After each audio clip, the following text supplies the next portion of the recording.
Bonjour à tous et bienvenue dans un nouvel épisode de Crypto Hebdo. Très content de vous retrouver comme chaque semaine, j'espère que vous allez bien. Donc aujourd'hui nous sommes le lundi 4 novembre, donc nous sommes la veille des élections présidentielles américaines. On va enfin avoir l'heure juste sur ce qui se passe. C'est vrai que les marchés n'en peuvent plus de cette incertitude. On a eu énormément de volatilité la semaine dernière et je pense que ça va continuer demain, c'est sûr, mais je pense également pour les prochains jours à minima et peut-être un petit peu plus longtemps. Donc vous avez quelques statistiques derrière moi, vous voyez que pour l'instant Trump semble l'emporter. Alors bien sûr, ces statistiques sont à prendre avec des grosses pincettes, ça dépend toujours les sources sur lesquelles on regarde, et puis ça change constamment honnêtement. Alors ce qu'on peut dire, sans faire de politique, puisque ce n'est pas l'objectif de cette chaîne, c'est que Donald Trump semble plus favorable à la crypto-monnaie, donc il en a déjà parlé publiquement, il y a quelques projets d'ailleurs qu'il a lancés lui-même. Il a parlé par exemple de renvoyer Gary Gensler si jamais il rentrait à la Maison Blanche. Donc Gary Gensler, pour ceux qui ne le connaissent pas, ça a été un peu le porte-parole de la SEC lors des 2-3 dernières années, et c'est vrai qu'il est rentré en conflit avec énormément de projets crypto, donc on va dire qu'il n'a pas aidé l'écosystème à se développer aux États-Unis. Donc Trump a déjà mentionné qu'il aimerait changer les choses, alors on va voir dans les faits, s'il est président, comment ça va se passer. Là encore, je suis toujours un peu sceptique, mais c'est le message qui a été envoyé au marché. Trump a aussi parlé d'acheter du Bitcoin pour constituer une réserve nationale, et ça c'est intéressant. Alors on se doute que tous les pays sont déjà en train d'accumuler du Bitcoin, mais voir ce débat revenir sur le devant de la scène, je pense que ça pourrait changer les choses favorablement pour l'adoption de Bitcoin, et c'est drôle de se dire que le Salvador, finalement, ce petit pays d'Amérique latine, a été avant-gardiste en commençant déjà à accumuler du Bitcoin depuis le cycle dernier. Donc en résumé, d'un côté, on a un candidat qui est plutôt favorable à la crypto-monnaie, et de l'autre côté, Kamala Harris, elle, semble avoir un avis plus mitigé sur la question. Donc voilà, on va aller voir le marché, et puis je vous donnerai en fin de vidéo mon opinion sur ce qui risque d'arriver. Alors on commence avec Bitcoin en weekly comme d'habitude, et vous voyez qu'on a eu quand même une semaine assez intéressante. Alors là, je vais rentrer en journalier pour que vous voyez un petit peu ce qui s'est passé. Alors je vous remets en contexte, Bitcoin avait finalement clôturé au-dessus de ce canal descendant. C'était le lundi 14 octobre. Ensuite, il est venu faire un pullback, donc ça c'était le mercredi 23 octobre. Et donc la semaine dernière, on a eu une belle envolée et on est venu vraiment tutoyer l'ATH qui avait été établi donc au mois de mars. Et c'est vrai que c'est le niveau qu'on surveille avec attention, parce que la cassure de ce canal, c'est un premier feu vert, on va dire, un signal intéressant envoyé par le marché, mais c'est vraiment quand on va s'affranchir des 73-74 000 $, on pourrait dire que ça y est, on rentre dans la dernière phase du bull run, la phase parabolique, là où Bitcoin va aller chercher 80, 90, 100 000, peut-être. Moi, j'ai un objectif à 130 000, mais clairement, on ne sait pas ce qui va arriver, ça peut monter beaucoup plus haut. Et puis, on va voir surtout les altcoins qui vont décoller. Et c'est là qu'il y aura des gains intéressants à faire en tant qu'investisseur. Donc mardi 29 octobre, Bitcoin s'est rapproché de son ATH, on a eu une journée de 4% et depuis, eh bien, on est en correction. Alors, rien de très méchant sur Bitcoin, allons voir un peu les altcoins. Alors on voit qu'Ethereum, effectivement, c'est pas fou, on a eu quelque chose d'assez similaire, sauf qu'Ethereum, on est encore très loin des ATH, donc plutôt en baisse. Alors Solana, Solana, je vous en parle depuis plusieurs semaines sur la chaîne. Vous savez que déjà j'apprécie ce projet, on va dire au niveau fondamental, mais si je me contente de regarder le graphique, eh bien c'est absolument magnifique. C'est un projet qui surperforme Ethereum sur ce cycle-là, donc je pense qu'il va continuer de prendre, on va dire, des parts de marché d'Ethereum, mais en termes de résilience, eh bien il est pas loin derrière Bitcoin, donc ça c'est quand même très intéressant. Et c'est pour ça que je dis souvent que c'est probablement le trade qui va nous offrir le meilleur risk-reward sur ce cycle-là. Donc, ce que vous devez comprendre par là, c'est que quand le marché baisse, eh bien, il baisse assez peu finalement. Les acheteurs sont présents et ils rachètent massivement. Donc, on le voit très clairement. Solana a rangé comme le reste du marché pendant 8 mois, mais il est très peu redescendu par rapport à Ethereum ou au reste des altcoins. Donc ça, c'est quand même très intéressant. Et puis en termes de hausse, il y a pas mal de choses qui peuvent arriver.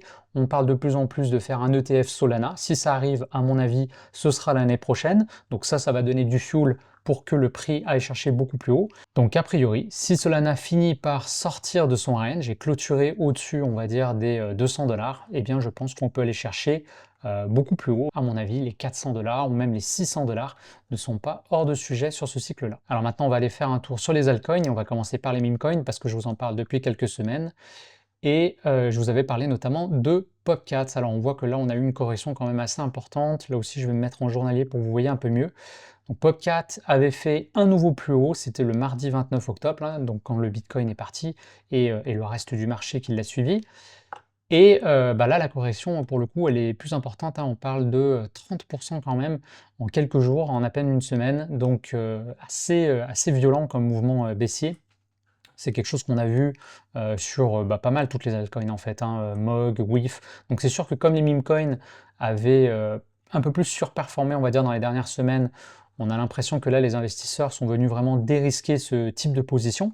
Mais si on va avoir des utility tokens, parce que je sais que les meme coins ont tendance à diviser, donc même des projets avec des grosses fondas comme Bitensor, eh bien on a eu une correction très importante. Vous vous rappelez que Bitensor avait complètement surperformé à partir du mois de, on va dire, du mois de septembre, mi-septembre. Et donc là, on a une correction de 15% sur Tao. Même chose sur le reste de l'IA, donc Fetch.ai, Render, pareil, on est presque de retour sur les plus bas du mois d'août. Donc pas incroyable. Super, qui est le projet qui pour l'instant est leader sur la narrative de gaming, qui avait aussi très très bien performé dans les derniers mois. Pareil, on a une baisse de presque 15%.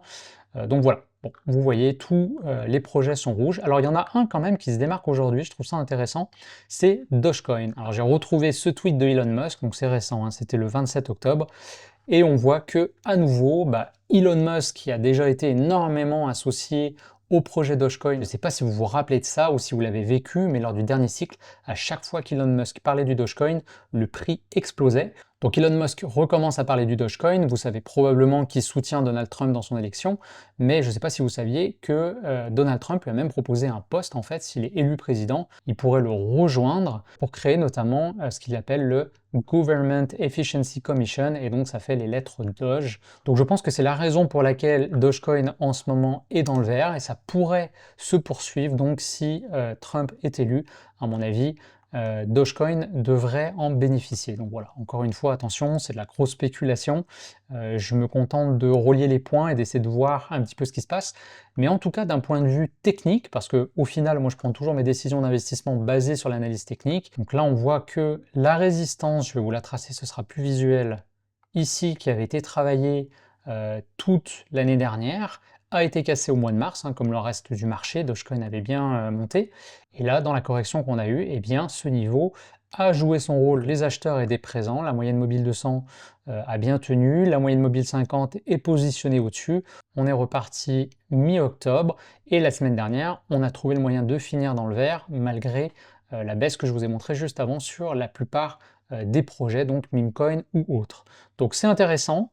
J'ai pris une position sur Dogecoin il y a quelques jours, je pense que je vais la tenir, on verra demain ce qui va se passer. Solana et Dogecoin, c'est vraiment les deux projets que je suis en ce moment. Solana pour être capable de réduire un peu la volatilité de mon portefeuille, et Dogecoin pour jouer le côté un peu spéculatif des élections.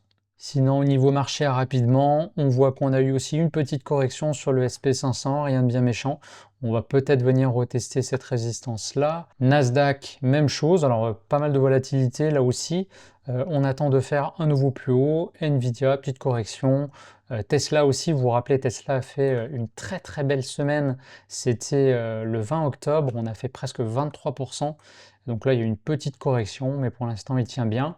DXY, ça c'est intéressant, on voit que, donc ça vous vous rappelez, c'est l'indice qui montre la force du dollar américain. On a une petite stabilisation, un petit ralentissement, et ce qu'on voudrait voir idéalement, c'est l'indice qui redescend, et ça voudrait dire que le dollar américain repère un petit peu de force, et donc que les liquidités sont en train de s'investir sur des assets à risque, comme le Bitcoin et le reste du marché. L'or, on a eu pareil, une petite consolidation, rien de bien méchant. Le VIX, on voit que là, il est prêt à bondir, donc c'est sûr, on s'y attend, on aura beaucoup de volatilité. Et je terminerai sur la dominance de Bitcoin, qui a fini par casser ce niveau des 60%. On en avait parlé déjà plusieurs fois sur la chaîne, donc on est passé au-dessus. Donc à voir, je pense qu'on arrive quand même sur un plus haut au niveau de la dominance. Donc là, on est en weekly. Rappelez-vous ce que ça veut dire, c'est que concrètement, quand la dominance va ralentir et redescendre, eh bien, c'est à ce moment-là qu'on aura la all season. Donc pour l'instant, Bitcoin continue de surperformer presque l'ensemble des crypto-monnaies et c'est normal. mais suite aux élections, je pense qu'il y aura moins d'incertitudes et on va pouvoir voir enfin cette dominance baisser et les altcoins reprendre un petit peu des couleurs. Voilà, ça fait le tour pour aujourd'hui. L'objectif, c'était pas de faire une vidéo trop longue, simplement faire un petit point sur le marché à la veille des élections. Donc en conclusion, c'est sûr qu'on va avoir beaucoup de volatilité demain et dans les prochains jours, mais comme le marché a beaucoup baissé, mon sentiment c'est que les investisseurs se sont déjà dérisqués. Donc je pense pas que le marché baisse beaucoup plus si Kamala Harris est élue. Par contre, si Donald Trump est élu, je pense qu'on pourrait avoir un beau pump sur le marché. Je pense que les investisseurs pourraient reprendre confiance. On n'aura plus ce doute qui plane sur le marché depuis plusieurs mois. Et à mon avis, la liquidité va se réinvestir dans les assets à risque et donc dans la crypto-monnaie. Donc je sais pas vous, mais moi je vais suivre ça demain avec beaucoup d'intérêt. Voilà. Donc n'oubliez pas de mettre un like sous la vidéo si vous avez aimé le contenu. Abonnez-vous aussi parce que je pense que l'épisode de la semaine prochaine sera important. On aura le résultat des élections et on va voir comment le marché se comporte. Donc je vous donnerai mon analyse à ce moment-là. D'ici là, prenez soin de vous, bonne semaine et à lundi prochain. Ciao tout le monde.